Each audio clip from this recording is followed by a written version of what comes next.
Hey everyone, welcome to another video. Today we're going to talk about issue number 1 of Rise of the Powers of X, written by Kieron Gillen.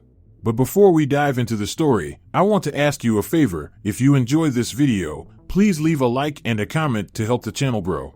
Now the fight for Krakoa has been lost. 10 years ago, the mutants returned from their exile to try and reclaim the Earth from the forces of Orchis.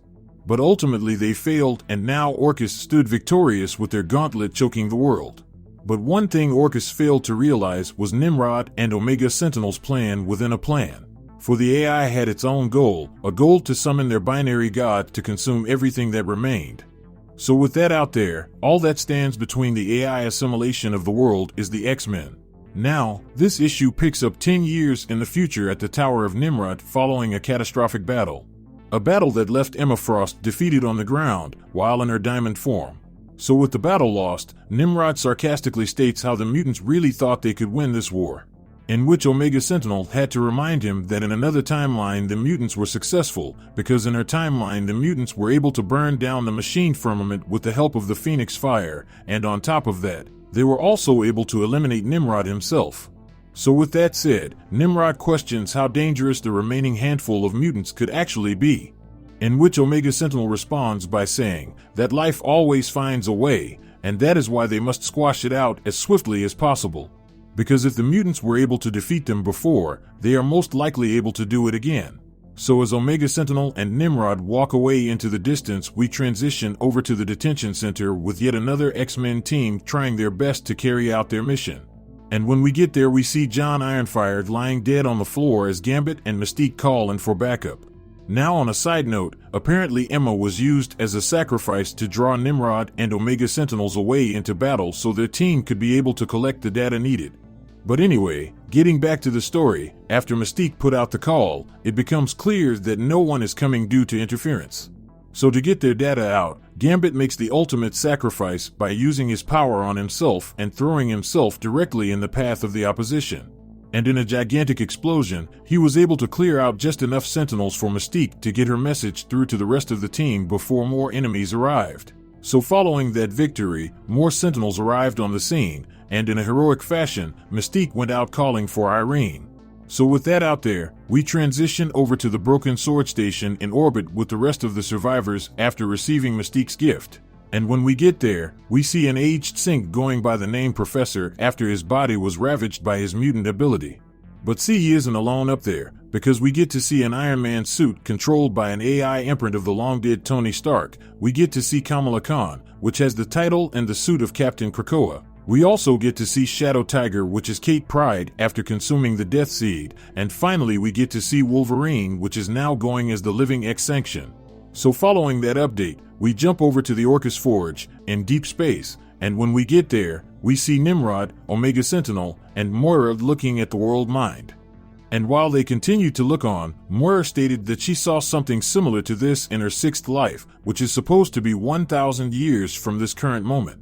And that is when Omega Sentinel informs her that she took the data, knowledge, and technology from the far future and brought it back with her in order to defeat the mutants. Because in this timeline it is safe to say that the mutants were completely unprepared for something like this. So with the knowledge in hand, it took Orchis about 5 years to build it, and once it was done, the first target they had in mind was the mutants' new homeworld, Mars. Now see, the world mind is more than just a weapon, because it also serves another function, and that is to be used as bait to attract the Dominion. Because the Dominion has the capability to assimilate them into a larger whole. This means the Dominion will take their code and data as AI creatures and add them to itself, which would allow Nimrod and Omega Sentinel to live on within it forever. So as the three proceed to walk away, Dr. Stasis appears out of nowhere with a lot of news, both good and bad. Now his quote-unquote good news is that another X-Men team has been terminated. But his bad news is that the team that was terminated was able to send off certain files. Now the files that were sent off were digital imprints of one Phelan.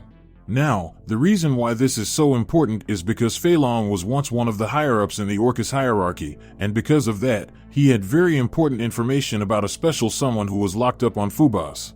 So with that bombshell dropped, Omega Sentinel immediately calls for security protocols to be heightened on said moon. So with that going down, we transfer over to Phobos when the X-Men team showing up. And unfortunately for them, the Iron Man AI decided to act up and subsequently triggered the alert. So with it going off, instantaneously Nimrod and his group were notified of the intrusion. So as Nimrod and Omega Sentinel rush off to do battle, Dr. Stasis takes this time to check on what he calls the human resources. Now on the next page, we find out those resources were none other than the children of the Vault. So as he schemed behind closed doors with his new allies, we jumped over to the battle at Phobos. And let's just say this battle is completely wild, and I love the artwork on display. But anyway, during this battle, Nimrod was able to adapt his abilities to Kate's molecule frequency in order to take Shadow Tiger down. So with Shadow Tiger neutralized, Kamala Khan jumped up to continue the fight. So as the fight continues on, we see the world mine initializing, and then following that it goes into the stabilization phase. And once it has materialized into our galaxy, it started to attempt contact, which was ultimately successful because the Dominion had arrived. So with Nimrod's god present, we transition over to the Vault's temporal acceleration pocket. And while there, Dr. Stasis states that the AI plan was clever. Because like we said before, it took technology from 1,000 years in the future and then spent 10 additional years to build it. But see, the AI can't have ideas the same way a human could, because all it could do is imitate what has been done before. So he decided to take everything brought back from the future and give it to the superior intelligence that was constructed by the children of the Vault from humanity's greatest intelligence. And since the research was done in the Vault, they had a lot longer than 10 years to chew it over. So as Nimrod and Omega Sentinel begged their AI god to allow them to join it, Dr. Stasis decided to do what humans do best and kill it. So with Stasis and the post-humans at the ready, they put their plan into action and sat back to watch the show. So with the plan in effect, on the next page, we see the strange weapon created by the post-humans go straight to the sun and start to absorb all its energy. And once it was fully charged, the weapon geared up for its primary attack. Now, while all this is going down on Phobos, the battle is still waging on until the sun disappears from the sky, which of course was due to Stasis's weapon charging itself. So with that briefly drawing Nimrod's attention, Sync took advantage of the moment to cause the biggest distraction possible and transform himself into Apocalypse. So with all that power at Sync's disposal, he immediately charged into the battle and completely wrecked Nimrod. So with a brief window open, Kamala asked an injured Shadow Tiger to use her ability to open a phase shift portal and fastball special Wolverine to the desired location, which so happened to house the one and only Diamond Sinister. Now, the reason why Orchis kept him alive was because they feared Sinister had a failsafe hidden in case of his death, and they didn't want to risk him undoing everything they accomplished. But unlucky for them, that was exactly what Wolverine wanted to happen. So with no remorse in his heart, Wolverine stabbed Sinister right through his stomach, killing him instantly. So following the death of Sinister, the weapon created by Stasis opened fire on the Dominion, and let's just say it worked better than anyone would have guessed. Because in one shot it was able to eliminate all the mutants, as well as the consciousness that lived within the intelligence. So with the software deleted from inside the Dominion, only the hardware remained, which meant they were free to upload whatever consciousness they wished. So just as the post-humans won the war, Dr. Stasis did what he does best, and double-crossed the children of the Vault and hijacked it for himself. So just as he started to upload himself, Stasis ran into a problem that he didn't foresee. Now just because the Dominion was left an empty husk after the attack, didn't mean it was free for him to take. Because as Dr. Stasis tried to upload himself into the Dominion, to his surprise another Dominion swiped in and started to consume it. So with defeat sinking in, out of nowhere, Rasputin put her blade through Stasis's back, killing him before escaping herself, before the timeline collapsed. So following that, we pick up with Nimrod and Omega Sentinel, making their way directly to the Supreme Intelligence only to be destroyed like they were nothing. But that is when Enigma tells them that he once was a mortal man, but now he is an AI, and he is their new god now. Now, when it comes to this Dominion, he was once Nathaniel Essex, and with the help of creating 4 versions of himself, he was able to scour reality for ways to become a Dominion. And the way he did it was by creating a version of himself who was a mutant, a post-humans, a user of the arcane, and an alien. Now each of these roads was essential to create him. So with that going down, the plan was helped by the introduction of Sinister's mutant clones, the Moira engine. because with this engine, they were able to use the Moira gift to reset the timeline as many times as he wished. So with each of these attempts, the Dominion made sure to consume each reality before each reset. And following the consumption, Enigma made sure Sinister never remembered the timelines when he discovered his peers or their Dominion attempts. So as Sinister died, Enigma watched outside of time and space as the failsafes activated.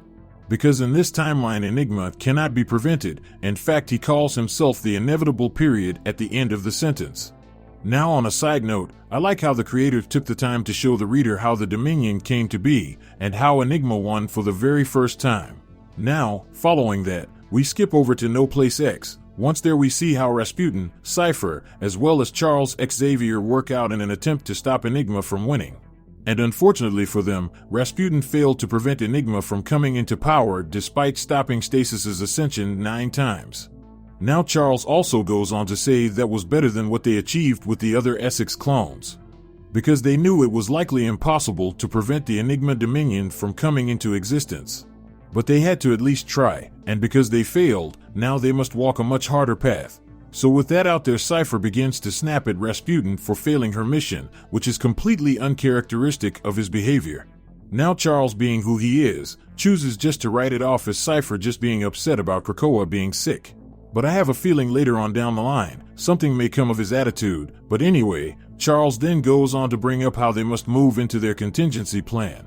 Now this caught Rasputin off guard, but Charles then calmed her down by saying that she was their primary field agent, and because of that, they had to be careful not to give her all the information and let her know only what she needed to know in case she was captured. But that is when Rasputin counters with, she would need to know what's going on in order to move forward. Because she is no longer willing to follow anyone blindly, because she tried that once and it led her to a very bad place. So with that argument in place, Charles had no choice but to give up and tell her what the contingency plan consists of. So he started by saying he was hoping to spare her the burden of knowing. Because this mission is more than just walking into the shadows, it is more akin to extinguishing the light. Because their next target is to destroy the entire timeline, which would prevent the Dominion from ever coming into existence. So if they cut it at the root and kill Moira before her gifts activate at 13 years old, then all of this would go away and Krakoa would never come into existence. So with that said, this issue of the Rise of the Powers of X comes to an end. Now I have to say, much like its counterpart, The Fall of the House of X, I really enjoyed this issue and believe it did a fantastic job kicking off the story. And also like its counterpart, I love how it had the past and present storylines going on at the same time, like Jonathan Hickman's House of X. But as for the story itself, I got to say, it caught my attention early with the future war on full display. And if you want to stay in the loop about any individual storyline, then how about you hop over to the playlist section down below or in the link cards above to get all caught up on the X-Men runs. So with that established, I hope you enjoyed this video, and please don't forget to leave a like and a comment if you want to see more videos like this. Thank you for watching, and I'll see you in the next review.